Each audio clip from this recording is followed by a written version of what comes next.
नमस्कार आदाब, मैं हूं राव अकरम और आप देख रहे हैं मेरा हिंदी यूट्यूब चैनल। साथियों, आज ग्राम पंचायत की जमीन पर कब्जा और उसके पट्टे से जुड़े सवाल यानी कि महत्वपूर्ण सवाल हैं और मैं इसी टॉपिक पर आज एक वीडियो आपके सामने लेकर के आया हूं। ग्राम पंचायत की जमीनें और सरकारी स्वानिक उपयोग की संपत्ति मानी जाती है। ये आप सबको पहले से ही पता होगा, क्योंकि अगर आप मेरे इस यूट्यूब चैनल को लगातार देख रहे हैं तो आपको जानकारी होगी। अगर आप कभी कभार आते हैं तो आपको इसकी विस्तार से जानकारी नहीं होगी। और इस प्रकार की जो स्वानिक संपत्ति होती है, सरकारी जो जमीन होती है, वह ग्राम समाज या आबादी या देह की जमीन भी इस भूमि को कहा जाता है। और इन जमीनों पर अवैध कब्जा कानूनी रूप से बिल्कुल सरासर गलत है।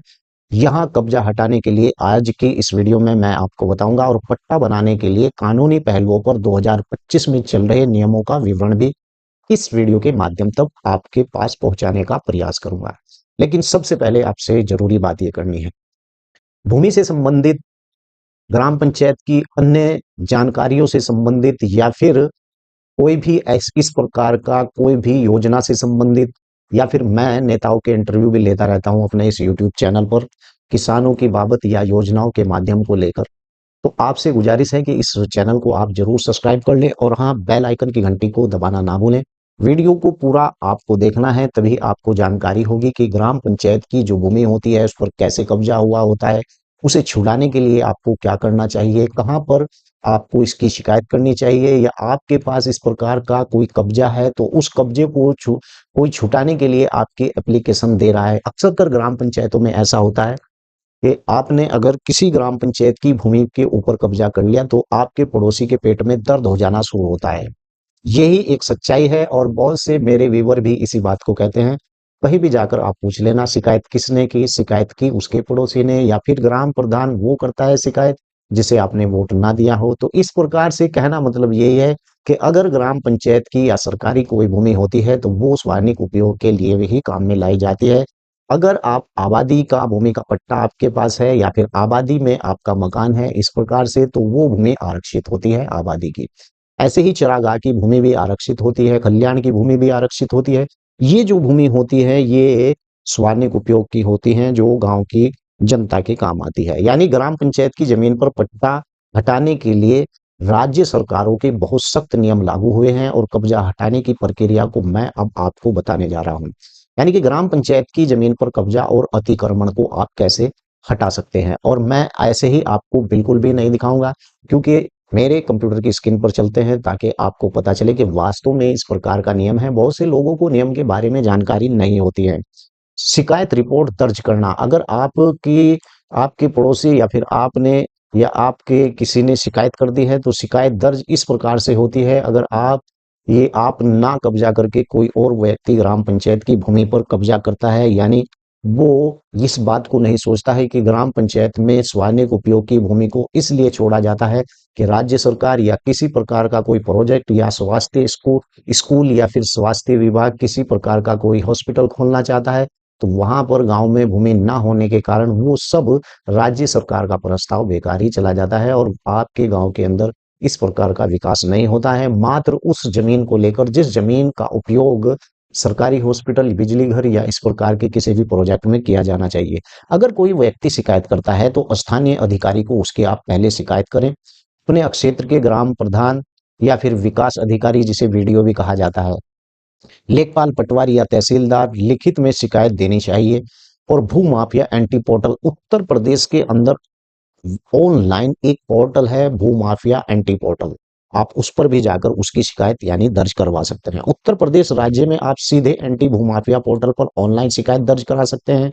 अन्य राज्यों में भी इसी तरह की शिकायत का निवारण पोर्टल पर ही हो जाता है। जिला अधिकारी या फिर डीएम, एसडीओ, आप सीधे जिला अधिकारी, उप जिला अधिकारी, एसडीएम, एसडीओ को भी अतिक्रमण की शिकायत यानी दर्ज करवा सकते हैं। अब ये तो बात रही भाई, पड़ोसी ने कब्जा किया था, हमने चुपचाप जाकर उसकी शिकायत कर दी। वो शिकायत इसलिए कर दी भाई, उसके लड़के के पास भी पहले भी उन्होंने जमीन कब्जा ली थी या पहले भी उन्हें जमीन, सरकारी जमीन के ऊपर उन्होंने बिल्डिंग बना रखी है। अब ये गांव की जो बची कुची हुई जमीन है, अब इसे भी उसको वो कब्जाना चाहते हैं। तो ऐसे में अगर आप उस व्यक्ति की शिकायत करते हैं तो शिकायत बिल्कुल जायज है। क्योंकि स्वार्णिक उपयोग की भूमि स्वार्णिक लोगों यानी लोगों के काम में ही लाई जाती है। अब बात करते हैं नंबर 2 पर, कानूनी कार्रवाई कैसे होती है। जांच मिलने पर राजस्व विभाग या लेखपाल या पटवारी जो भी आपके यहाँ पर स्थानीय प्रशासन जमीन का मुआवना जांच करता है और कब्जेदार को एक नोटिस थमाता है अगर वहां पर वो कब्जा देखता है। बेदखल का आदेश करता है। यदि कब्जेदार स्वेच्छा से कब्जा हटा लेता है तो ठीक, अन्य भाई राजस्व अधिकारी संहिता के तहत उसे बेदखली का आदेश थमा देते हैं। और या फिर बल का प्रयोग भी किया जा सकता है यानी प्रशासन की तरफ से, तो पुलिस राजस्व टीम मदद बलपूर्वक उसे वहां से हटाया भी जा सकता है और कब्जेदार पर जुर्माना भी। और आईपीसी की धारा 441 के तहत यानी आपराधिक अतिक्रमण के तहत यानी उसके खिलाफ कार्रवाई हो सकती है। अब आप देख लीजिए, मैंने अभी एक वीडियो बनाई थी सुप्रीम कोर्ट का, इस पर एक आदेश भी आया था लैंड गैबरिंग के मामले पर, आप चाहें तो उसे जाकर देख लें। अगर किसी व्यक्ति ने किसी की भूमि पर ये सोचकर कि ये तेरा खसरा नंबर है, यहाँ पर तेरी जमीन है, और कुछ साल के बाद जहां पर उसकी जमीन होती है वहां पर उसकी जमीन नहीं होती है, दूसरे की जमीन होती है, और जो खाली पड़ी हुई जमीन होती है वो उसकी होती है, लेकिन उसने दूसरे की भूमि के ऊपर मकान बना लिया और बाद में पता चलता है कि भाई ये तो तुमने दूसरे की जमीन में मकान बना लिया, अपनी जमीन तो आज भी खाली पड़ी हुई है, उसका उस पर भी कब्जा होता है। तो लैंड गैबरिंग अभी सुप्रीम कोर्ट के द्वारा एक फैसला सुनाया गया कि अगर कोई व्यक्ति धोखे में या जानबूझकर उस भूमि पर, चाहे भले उसे ना भी पता हो या पता हो, तो वो लैंड गैम्बरिंग में यानी शामिल किया जाएगा, क्योंकि उस व्यक्ति ने चाहे धोखे से मकान बनाया हो दूसरे की भूमि में या फिर जानबूझकर बनाया गया हो, तो उस व्यक्ति के खिलाफ यानी कि लैंड गैम्बरिंग का मुकदमा चलेगा। और आपको बताऊं, इसमें बड़ी कठोर सजा भी है भाई दोस्त। कब्जा 2025 को लेकर मुख्य बातों को भी ध्यान में रखते हैं जो मैं आपको बता रहा हूँ। 2025 में सरकार ने न्यायपालिका यानी सरकारी सार्वजनिक जमीन पर कब्जे को बेहद सख्त माना है और कब्जा हटाने की शक्ति अधिकारियों को 30 दिन का समय भी दिया और अतिक्रमण हटाने का आदेश दिया जा रहा है। लापरवाही करने वाले लेखपाल ग्राम प्रधान को जिम्मेवारी ठहराया जा रहा है कि भाई तू ही इस पर कब्जा करवा रहा है, तू ही गांव के लोगों से लेकर जमीन और अपना ठप्पा मारकर लोगों को दे देता है और उनसे 30-35 हजार रुपए बेवजह ले लेता है और झूठ में गांव की जनता को बता देता है तुम्हें पट्टा हो गया है। लेकिन इस पर सख्त हाईकोर्ट के ने इस पर सख्त रुख किया है, कहा है कि कि इस प्रकार के निर्देश दिए हैं कि स्कूल, खेल का मैदान, सार्वजनिक उपयोग के लिए आरक्षित भूमि, ग्राम पंचायत की जमीन पर कब्जा हर हाल में हटाना होगा और भले ही कब्जेदार दूसरी जमीन देने का प्रस्ताव रखे तब भी उसे वहां से यानी हटाना ही पड़ेगा। ये भाई हाई कोर्ट की रूलिंग है, किसी ऐसे वैसे कोर्ट की रूलिंग बिल्कुल भी नहीं है। तो अब बात करते हैं कि एडवर्स पोजीशन का नियम यानी सरकारी जमीन के लिए क्या है।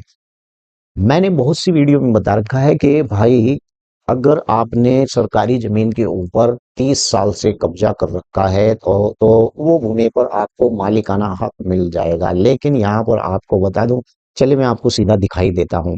एडवर्स पोजीशन यानी नियम सरकारी जमीन के लिए, एडवर्स पोजीशन यानी विपरीत कब्जा, प्रतिकूल कब्जा जिसे कहा जाता है, उसका सिद्धांत यह है कि जिसके तहत कोई व्यक्ति लंबी अवधि सरकारी जमीन पर 30 वर्ष तक बिना रोके टोके कब्जा या मालिकाना हक का दावा कर सकता है। हालांकि सुप्रीम कोर्ट ने बिल्कुल स्पष्ट किया है कि कोई भी व्यक्ति सरकारी जमीन पर अधिकार या दावा नहीं कर सकता। कब्जा हटाने के लिए सरकार के पास हमेशा कानूनी अधिकार होता है।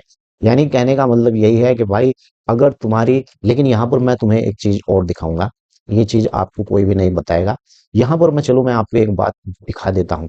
मान लीजिए कि चीरकाल के समय में आपका गैर कानूनी कब्जा है और वहां पर आपने मकान बना लिया है, तो ये शासनादेश क्या कहता है, 16 फरवरी 1981 के संबंध में शासनादेश 150 27 76 806 राजस्व दिनांक 16 फरवरी 1981 के द्वारा आदेश जारी किया गया कि जिस व्यक्ति राज्य भूमि पर 1975 या उसके पूर्व कब्जा निर्वाधित रूप से चल रहा है तो उसे भूमि से बेदखल नहीं किया जाएगा बल्कि उस भूमि का पट्टा जारी किया जाएगा और इस प्रकार गैरकानूनी रूप से काबिज व्यक्ति को भूमि पर अधिकार यानी मिल जाएगा।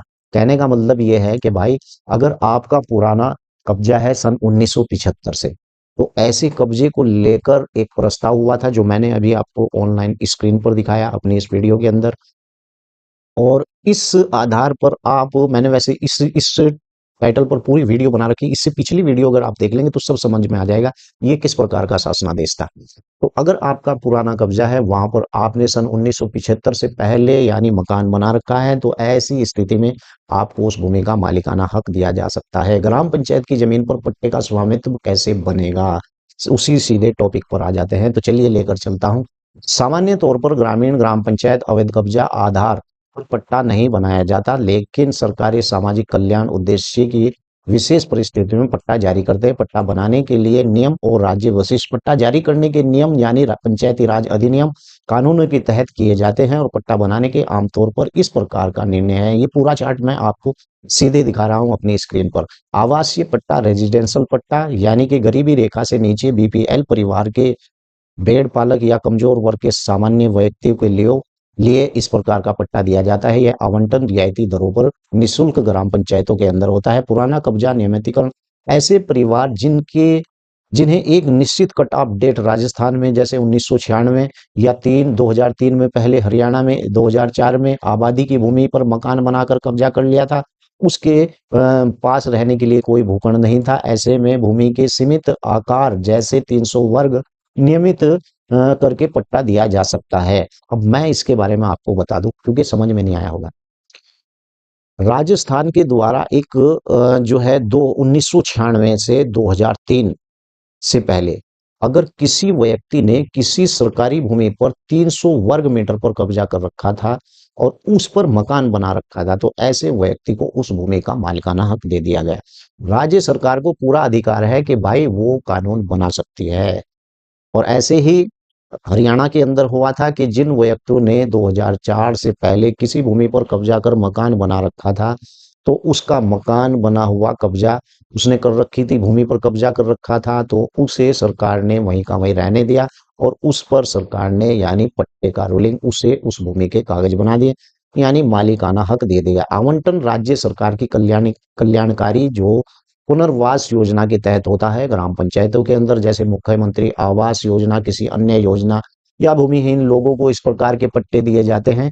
तो ये सब पट्टे ऐसे ही दिए जाते हैं जो मैं आपको दिखा रहा हूं और बता रहा हूं। अब बात करते हैं कि 2025 पट्टा कानून को लेकर मुख्य बातें क्या हैं। ये जानना आपके लिए बहुत जरूरी है। इस प्रकार से आपको कोई भी यूट्यूबर नहीं बताएगा।